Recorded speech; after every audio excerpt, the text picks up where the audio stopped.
Welcome to the Slop Temple. We pray this video helps. You start by enabling NFC and installing tools. On Android, turn on NFC in connected devices, then open the NFC Writer app you installed. This is essential.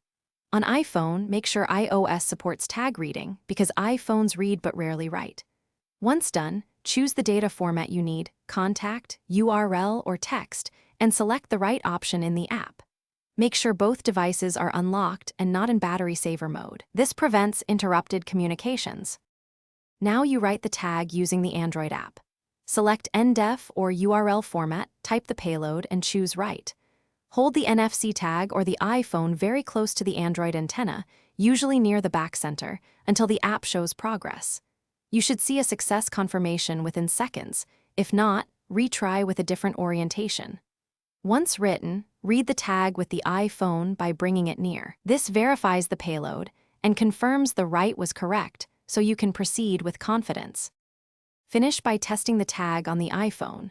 Bring it close and tap the notification that appears to open the content. If nothing happens, make sure the Android Writer app has NFC permissions, the iPhone is unlocked, and antennas are aligned. Poor contact is the most common issue. If you still fail, reformat the tag as plain text or URL and rewrite because some iPhones reject unsupported record types. One tip: try another tag brand. Compatibility varies, and swapping tags often fixes problems. Thanks for watching. Consider subscribing if we helped you.